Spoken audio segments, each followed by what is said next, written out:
If you just went through the welcome wizard, you'll see a screen with a big button that prompts you to create your first product. Or, if you've already gone through the wizard, you can create a new product by going to your admin, and then going to Products, Add New. I'll go back to the wizard, and click Create a New Product. And there is going to be one slight difference if you come from the welcome wizard. And that's going to be a few extra tool tips to help you get started. I'll get rid of the snag. If you've used the new modern Gutenberg editor for writing posts and pages, you might be a bit surprised to see this editor. This is called the Classic Editor, and it looks quite dated. At some point in the future, WooCommerce will work seamlessly with Gutenberg. But for right now, the data is structured in a very specific way, so we still have to use this classic editor. Let's go ahead and add a supplement to our store. The title of the supplement is going to be multivitamin. Then we can add a description, which we'll put right here. I've already copied, and I'll go ahead and paste this in. And we can of course bold and italicize items in here. And if we scroll down, we can see a whole panel of extra information that we can add to our product. The first thing we see is the product type. Most products are either going to be simple or variable. For right now, we're going to leave this as simple, and we're going to cover the extra product types in future videos.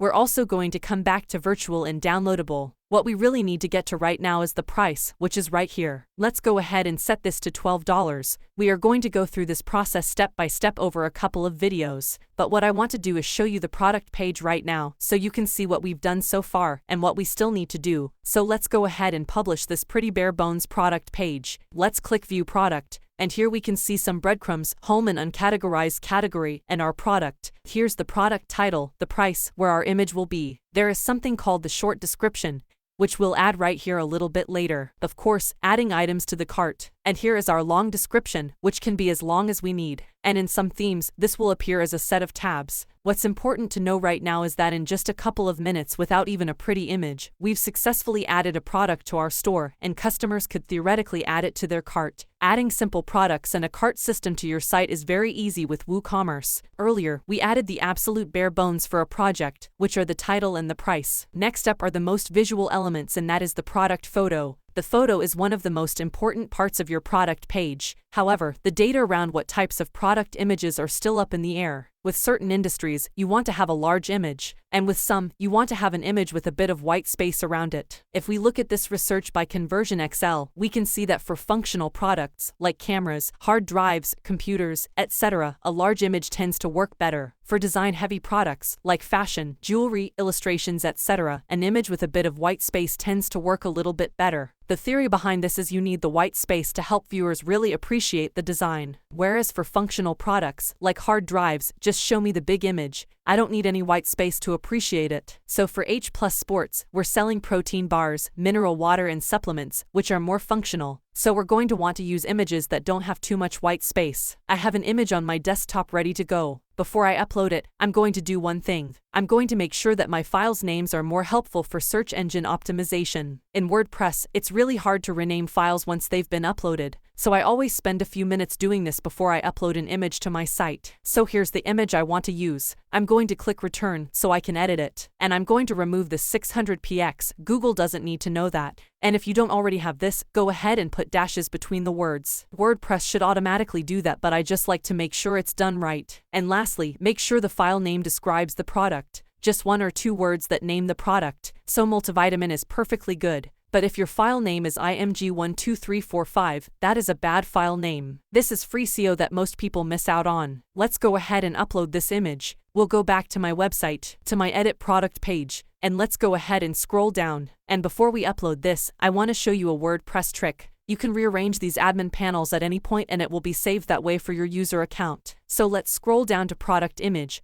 And I want to move this above tags and I want to move this above categories. And we'll scroll down again and do the same thing with the product gallery. Now these will always be here on this edit product page. Let's go ahead and click set product image, and we'll click upload, go to the desktop, and click multivitamin. Once it's done, you could click set product image and it would work perfectly. But with just a few extra seconds per image, we can add extra information to further help search robots, which will help our SEO. Let's go to the title right here. I'm going to now capitalize this so it's multivitamin and that'll be fine. And if there were separate words here, so for example, if multivitamin was 2 words, I could do that. Just going to copy this and place that in the alt text so people who need screen readers know what this is. And now we can click set product image, and then we can click update on the edit product page. And if we view the product page, now we'll see the image. I'll open this in a new tab. And there it is. Now your customers see what they're buying. We've successfully added one nice image, but we can do more. We can add a gallery of images so users can scroll through them and see different angles or variations. Let's go back to our edit product page, and we can add a new product image right here. Let me quickly rename the image. I'll just make sure that everything is separated with dashes so there's no empty spaces in the file name and everything here looks useful. I'll just make sure everything is lowercase. Let's go ahead and upload this, and I'll edit our title just so it's a little bit more readable. So multivitamin supplemental facts, and click add to gallery. And at this point you can add as many images as you like right here. And as you add more you can click and drag them around so they'll appear in whatever order you want. Let's go back up, click update, and see what we did. I'll go back to the product page. Here's the original product image, and here's the extra one we just added. And users can navigate between these with their arrow keys. The last thing I want to show you is what happens if you don't like the aspect ratio of your images. Let's say you have really wide images or really tall images, and your theme doesn't have space for them. There's a useful plugin called the Smart Image Resize for WooCommerce. This plugin will automatically resize your images for WooCommerce, and it keeps the original images intact. So you can try a whole bunch of different sizes and see what works best for your audience. High-quality images are a huge part of having a successful e-commerce store. Even for hard drives and monitors, customers want to see high-quality pictures. So make sure you upload those high-quality images. WooCommerce will automatically scale them down for you. Now that we have our images set, we can start configuring product-specific data. By now we have a title, description, price, and an image or two. There's a bit more information we can add to the product page to give the user a better idea of what product they're looking at. On the Edit Product page, if we scroll down, there's a whole product data section. We're going to come back to these options up top. But first we're going to go into the tabs. The first field is the price, which we've already entered. But there's also the sale price. Why have a sale price and regular price? Because then WooCommerce will show you the difference on the product page. Let's go ahead and set that, and take a look at it on the front end. We can see that the original price is crossed out, and the new price is highlighted. And this also appears on the shop page, which lists all of your products. And we haven't talked about the shop page yet, but think of it as the place where you can browse through all of your products. You'll also see the sale price on that page, enticing users to click on the product for more details. WooCommerce has a lot of smart defaults, and scheduling the sale price is one of those smart defaults. So we can click schedule here and turn on and off the sale price. So if we want to have a Black Friday sale after Thanksgiving, we can schedule that right now, and as soon as the clock strikes midnight, the price will change automatically. You can be asleep in your bed. Pretty awesome, right? Moving down the page, there's a few fields on taxes. We'll discuss taxes in detail later in this course, but for right now, know that if you happen to have a product that has special tax rules, this is where you would set them. Let's go to the Inventory tab, which you'll see for any physical goods. This SKU is your stock keeping unit. It's what you use internally to track inventory. You don't need to enter anything here, but if a user ever orders something via email or via phone, there could be confusion if they're using product names. It's much better if you set a SKU,